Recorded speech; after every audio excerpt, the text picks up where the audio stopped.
بسم اللہ الرحمن الرحیم۔ السلام علیکم ناظرین، حضرت دانیال علیہ السلام اس دنیا میں اللہ تعالیٰ کے بھیجے ہوئے پیغمبر تھے جو بنی اسرائیل میں پیدا ہوئے۔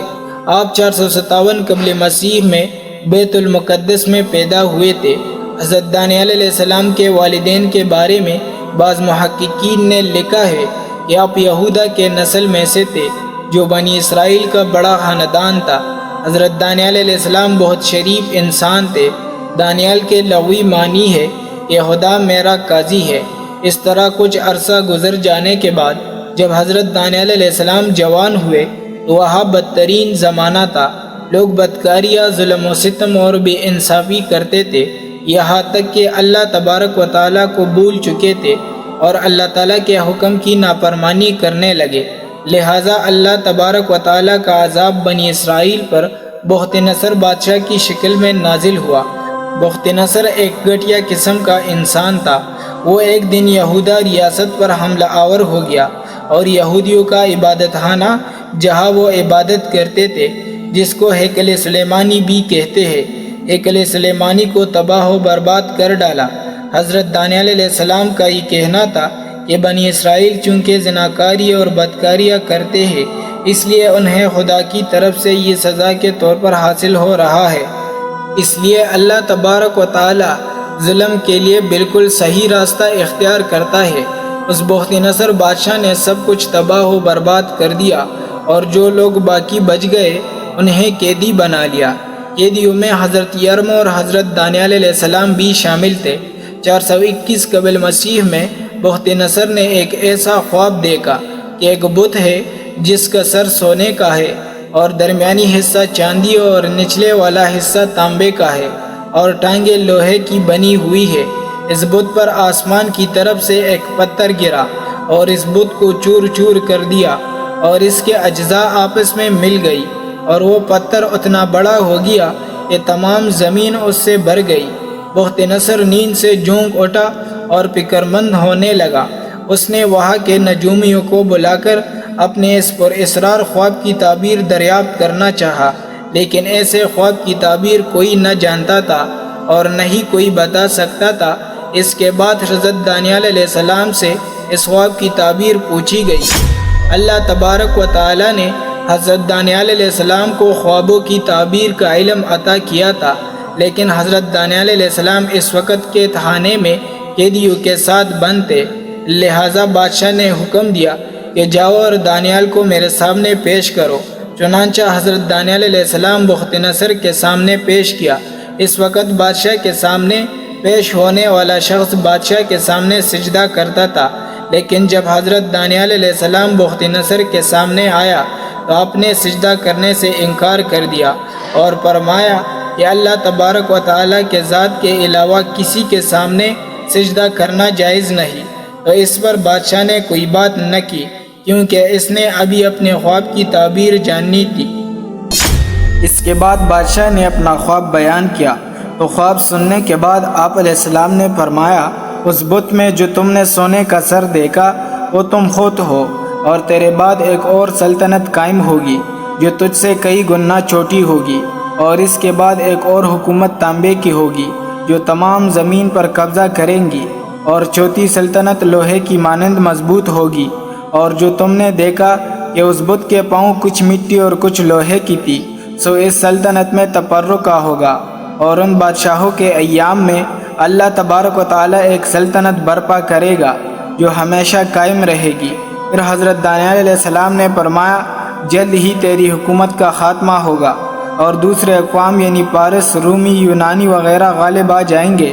حضرت دانیال علیہ السلام کی قابلیت کو دیکھ کر بادشاہ بخت نصر نے ان کو دربار میں نوکری بخش دی اور اپنے درباریوں سے کہا کہ دانیال آج کے بعد دربار میں ہی قیام کرے گا۔ بادشاہ بخت نصر حضرت دانیال علیہ السلام کی عقل مندی اور خوش مزاجی سے بہت متاثر ہوا۔ صحیفہ دانیال کے مطابق حضرت دانیال علیہ السلام جوان ہونے کے ساتھ خوبصورت اور حسین بھی تھے اور ہر چیز سیکھنے کو خوب جانتے تھے۔ اسی وجہ سے آپ کو دربار میں رہائش دی گئی، اور جب بھی بادشاہ بخت نصر کوئی بات پوچھتا تو حضرت دانیال علیہ السلام نجومیوں، کاہنوں اور درباریوں سے زیادہ بہترین جواب دیتے تھے۔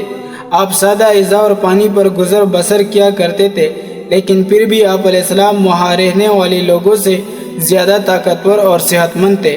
حضرت دانیال علیہ السلام ہر وقت اپنے پروردگار کی عبادت میں مشغول رہتے تھے اور روز 3 بار بیت المقدس کی جانب روح کر کے اپنی خدا کی بزرگی و بڑائی بیان کرتے تھے۔